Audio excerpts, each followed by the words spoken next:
Imagine yourself visiting the Great Smoky Mountains and only having a few days as well as a limited budget to do all the things that you want to do. That was exactly my situation. One of the things on my list was to visit Dollywood, but that meant that I could only spend one day at the park, and also I couldn't buy any fast passes in order to make this work.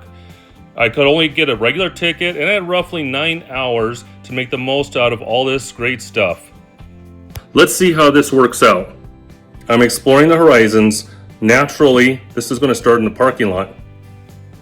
This parking lot is massive, and I would recommend you use the shuttle that you now see in the video right in front of you, because if you don't, you will be walking for a little while. I think my car was approximately a mile away from where the main entrance was.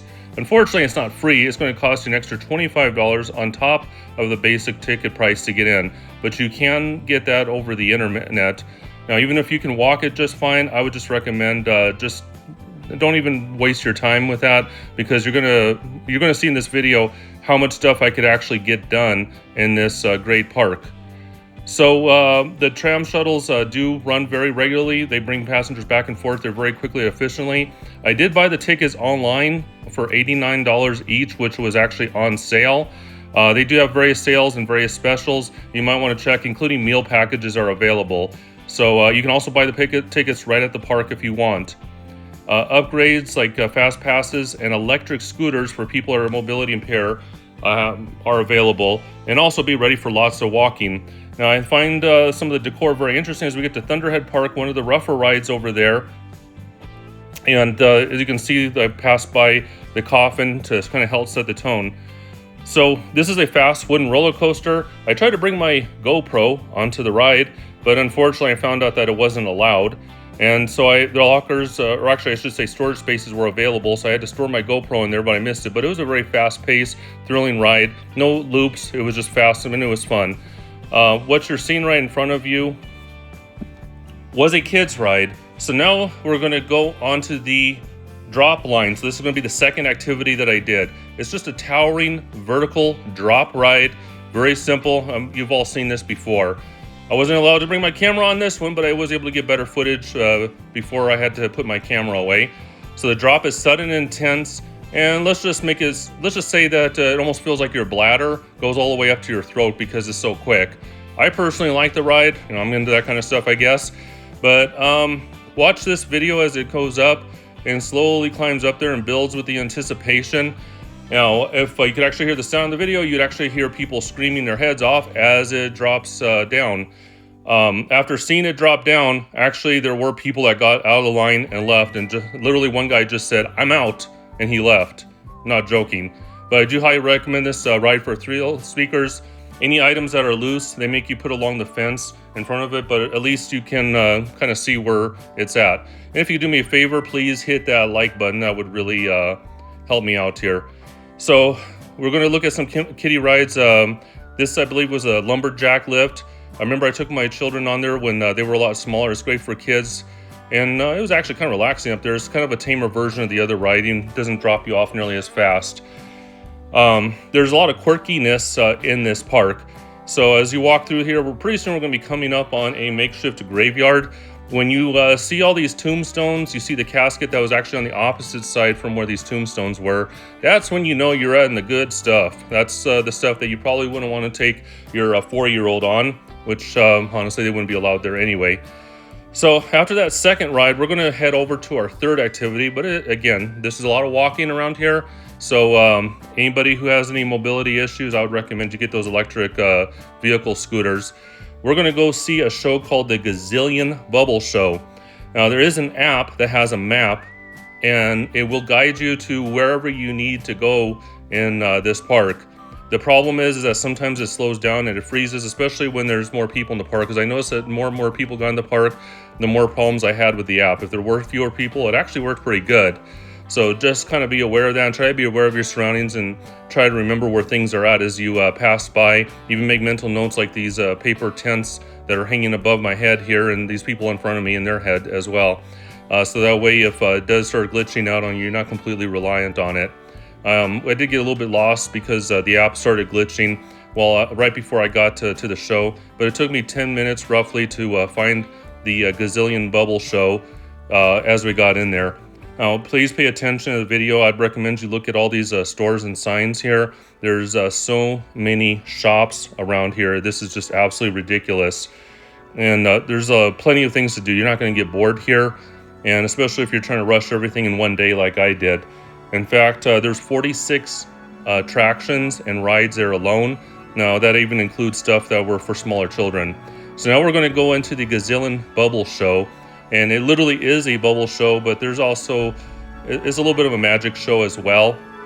This woman also, you're going to see some of random clips that I took, that she's also going to be doing some lasers as well. Some of these bubbles here look like they were smoke filled. I don't know if that somehow helps with the stability. And while you're in there, bubbles are going to be pouring down everywhere. And the weird thing is you pop them and smoke literally comes out. So it's kind of cool how they did this. And unfortunately, you're looking at this on a video, so you can imagine that in person, this was a lot more impressive. I'm not saying that these are the best parts of the show. These just happen to be the few second clips that I happened to take while it was filming. So that was activity number 3 right now. Remember, I said there was 46 rides and attractions. There's even more stuff than this. So, you kind of start getting a little bit hungry. And so we decided to eat over at Red's drive-thru, which was that red drive-thru looking building that we saw a minute ago. So when I got in there, the lines were very long. First, I got into the line long because they had 4 different lines that were actually supposed to be lines for ordering. They had another one that was for picking up, and I didn't realize that the picking up one was not the right line. But fortunately, I figured it out within a few minutes.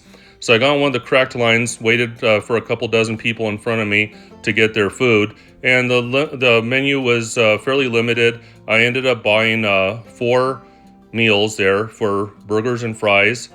And they ended up costing about $84. So I was there for a while. Honestly, I would not recommend the place. The food really was very mediocre at best.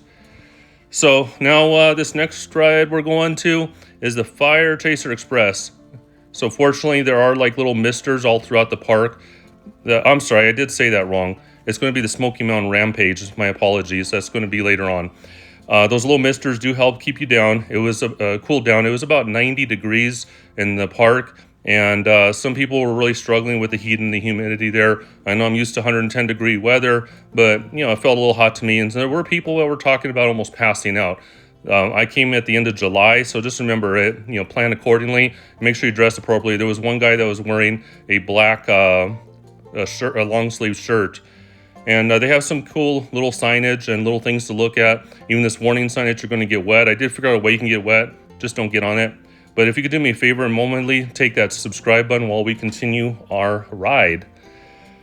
So an employee jumped into the car with the people that I was with. And I think it's just because there was 4 of us that got in together. And I guess there wasn't a group of 1 or 2. If you're a group of 1 or 2, you can actually get ahead of the line and get on this ride quicker. Most of these rides take about 20 to 45 minutes to get on. So this ride, it's, in my opinion, it's mellow, but it is a wet ride as you get splashed around going down many waterfalls, and this thing does turn around quite a bit. So you're going to get spun while you're being splashed and going down many waterfalls at the same time. This guy here isn't trying to be like Where's Waldo. That was just his uniform that he was wearing for the ride. And so this is definitely something I'd recommend. Now, I had to hold on my glasses because my glasses were damaged around the earlobe, and I was afraid that the water splashing could actually rip my glasses off. That actually happened to me one time many years ago, and didn't want to risk that happening again, especially with damaged glasses. And they put little waterfalls above you, even though they do lower the amount of water that comes down once in a while, but I think that's just to guarantee you'll get so wet. But at least, hey, it helps cool you off. So that's pretty good stuff there. And at least they allowed me to have my GoPro on this.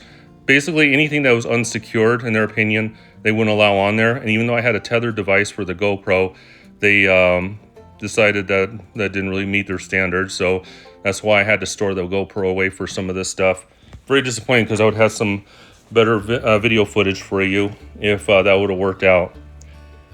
And so now we're going to walk away from the ride. I'm just going to show you a few clips of other people going through there so you can get a better view. This is probably going to be one of the better filmed rides, unfortunately, but I did get some other good footage coming up, so nothing to despair about here. And again, Smoky Mountain Rampage, that was activity number 5. And I accidentally said earlier, the Fire Chaser Express. So now that is where we're walking to. Something I found was interesting. These, I don't know what the correct name for them is, but these wooden objects that almost look like bridges and towers, they're actually carrying water in a mill. And I don't know, it kind of adds to the ambience. I think some of the decor around there is just over the top coolness and very southerly, very Tennessee charm, I'll just put it this way. This particular area is in East Tennessee in Pigeon Forge, in case you're not familiar with it. And there's all kinds of just like little cool attractions and theaters and places to eat. In fact, if I counted correctly, I think there's about 40 different places to either get a meal or a snack at, or at least a drink. So this place is just a little bit wild there. And I also counted approximately 13 different shows. So this right here is going to be a Blacksmith. I just walked in there, took a quick peek, did a little bit of filming in there, and you're going to see some people that I'm not sure exactly what they were working on, but they look like guests that they were working on something, and they were being guided by the professional blacksmiths. And then this chapel here is going to be the Robert F. Thomas Chapel. They actually have church services according to a sign that I saw there on Sunday. And actually I meant to go into the chapel later on, but I was trying to get to the ride, and then I completely forgot about it before we left. So unfortunately I didn't get any footage of there. I do apologize for that, but that was something I had planned on bringing you. And another thing too is just throwing this out there real quickly. If you are interested, I have another channel called Minute Bible Readings, and it's just basically just short readings from the Bible that I upload to nature videos. So if you're interested in that, I will put a link towards the end of the video with, I'll take you to my other page if you want to check it out. So let's go on to the Blazing Fury. So it's, very old school themed. They have some very cool artwork, a little bit of a tribute to firefighters, and they have some antiques I'm going to be showing you in a minute. At least I think they're antiques, unless they're just replicas, but they looked like the real thing to me, but not like I'm an expert. I thought this little thing was interesting, as you can actually see it pumping, or I'm sorry, you can almost imagine the guys on either side of this thing grabbing those handles and actually pumping this thing through that ancient-looking hose into that barrel. But you got to do with the technology that you have at the time. And that those aren't people being creepers looking through the window. Those are just people waiting in line to get on this ride from the outside. And some very vintage-looking signs. I don't know how accurate for the period these are, but I don't know. They were very interesting though.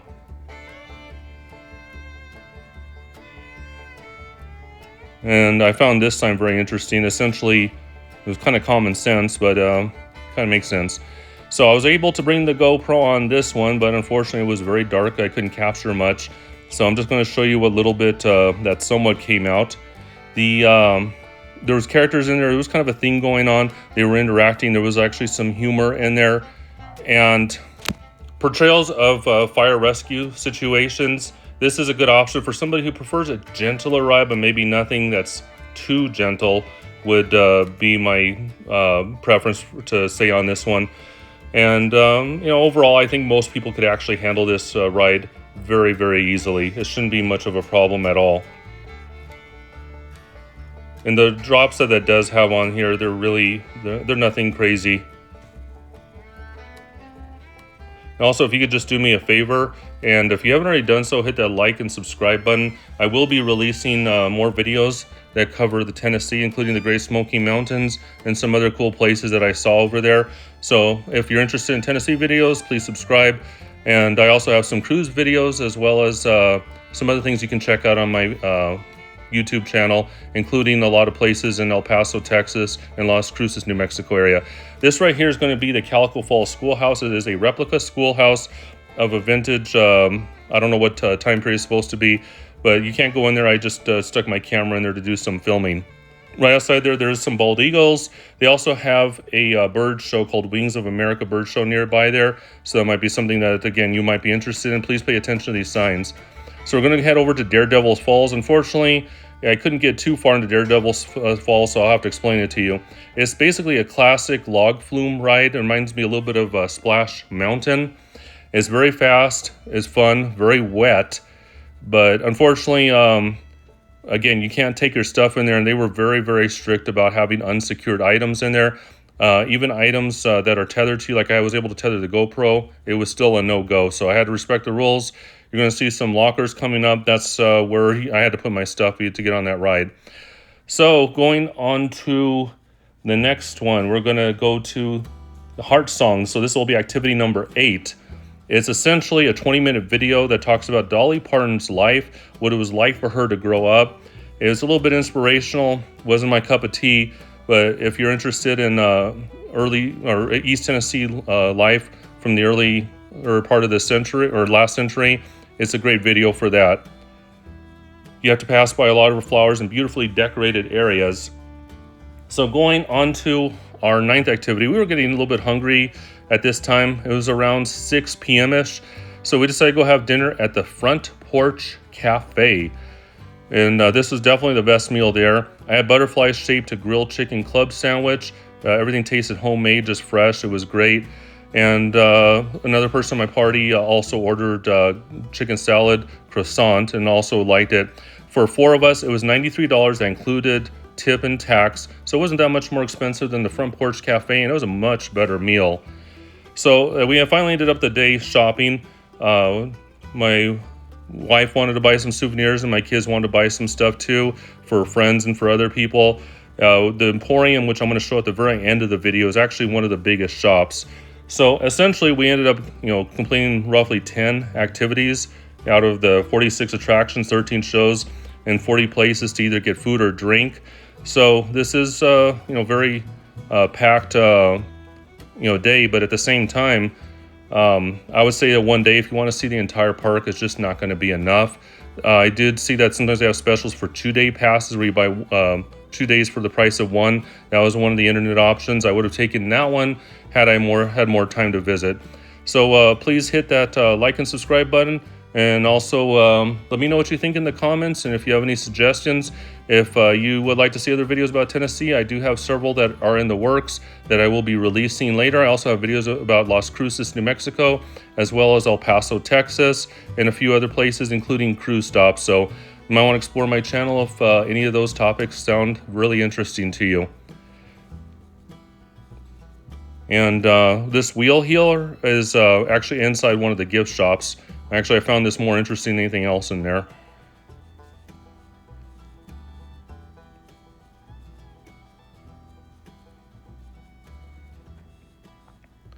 And don't forget, you can also buy very good pastries and cinnamon bread. I would actually recommend you consider buying the I'm sorry, I can't even say it right. The cinnamon bread from that particular bakery. And that's actually the largest gift shop store in the park. So please click along with these other videos.